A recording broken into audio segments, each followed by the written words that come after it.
Hello there. These are peas. These are peas. Can you see in the early onwards peas? You could actually plant them straight into the ground. You can buy these plants. These were from B&Q or 9 Acres. Or you can use your seeds. If you, we're at the allotment at the moment, so we're going to plant our peas up today. As you can see, the wood there ready to go in, and we're going to have some net on them. But if you don't have a garden, you can use pots and you won't need as many as these obviously into your pots, as long as you've got some canes and some net, and you can grow them up.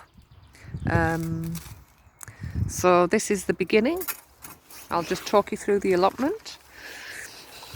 We've planted, netted up at the moment, are beans. If you can see the beans. Yeah, lovely big beans, and they'll climb up the frame. If you can see the frame, if you have space for a frame, that's with canes.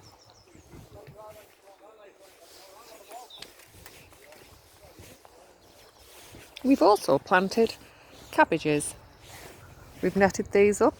You can start them from seed, or you can buy the plants. It's great for the kids. You can use pots, or you could actually put your cabbages in between your flower beds if you haven't got that much space.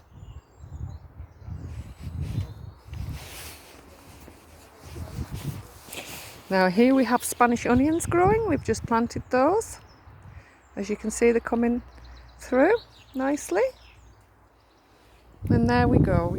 That ground there is full of potatoes. You can use a pot for your potatoes. You don't need a garden for potatoes. Obviously, a pot and soil. You can plant the potatoes in pot, or you can buy the potato bags. We've also got leeks planted. As you see, we've got slug pellets down.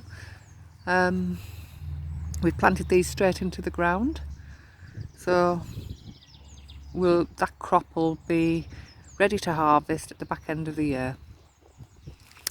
We've got some new strawberries at the moment, and we probably won't get any flowers this year, but next year they will be fabulous. And once you've planted your strawberries and you start to get fruit, then you obviously cover them in netting, and you can put the straw underneath where the fruit comes, so it stops them getting bruised. We've put carrots in. These are our carrots. This is experimental. I've not been very good with carrots, so we put them in a box. So you don't really need a great lot of space for that. You see, and they'll grow down.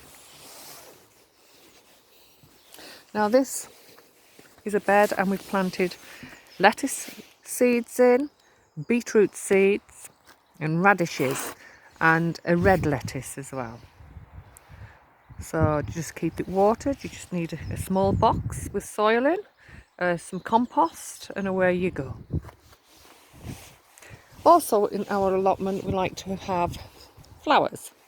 So tyres are really good if you haven't got a great lot of space, and you can get these from any recycling place, the tip.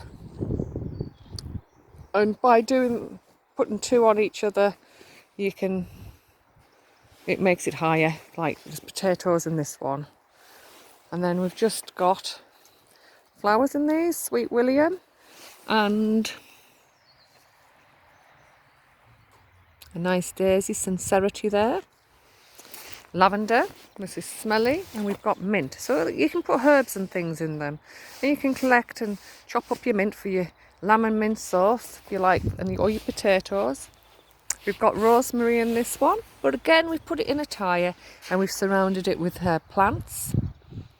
And then obviously these are great for the children to do. You can get some spare tyres, you can get them anywhere really, and collect some stones from the beach when you can go, and they can make their little garden.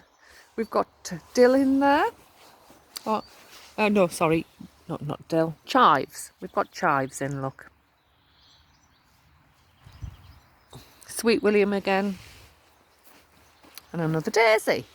We've moved these plants and we've got some logs. We're just sorting out our allotment because it used to be a childminding allotment, but now it's becoming an adult allotment. But also to talk about what we're planting. This area here is going to be for our raspberries, and our rasps are in there, and our blackberries and our gooseberries, and these are gooseberry bushes.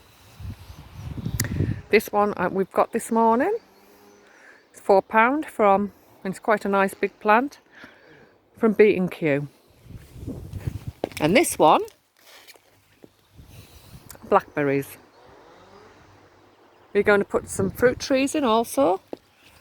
Oh, and we've got a red one. There, look. So they're going on in this space. So we've got a fruit section.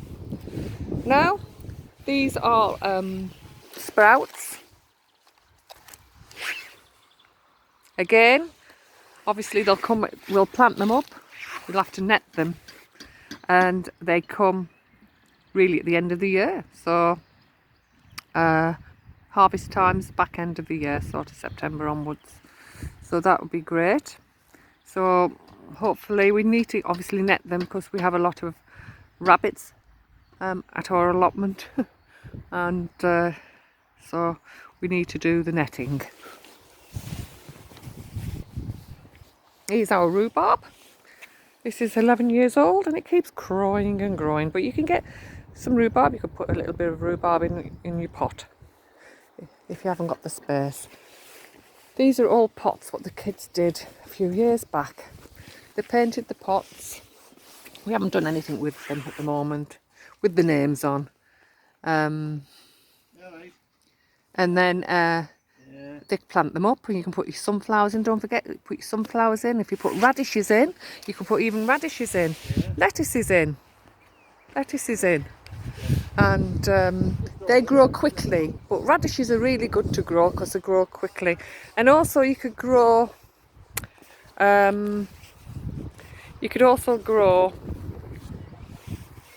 cress. So this is the beginning of our seed to table. Whilst you're in isolation, in lockdown, and this allotment is, costs £35 a year. So if there's a few of you, you could split it. Plenty of allotment places around and about in Stockton and Middlesbrough, Eaglescliffe. So you look up, and if there's a group of people, it's great for your mental health and well-being to get down into the garden, and especially for children when they're stuck in on computers all day. Computers have the place, but so does fresh air. So, and it's lovely to teach children where food comes from, not just from Tesco's or Sainsbury's or Aldi or wherever. So it's lovely that they can grow their own, be it in pots. It's great. Just let them plant away. Also, you can make a mud kitchen. So for the very little ones, you can build a bit of a mud kitchen with some bowls in, a bit of wood round it, a few plant pots, little pots and pans, and away you go. They'll love it. This is Deborah Robson, and I will speak to you soon. Just sign up and come and let's talk plants.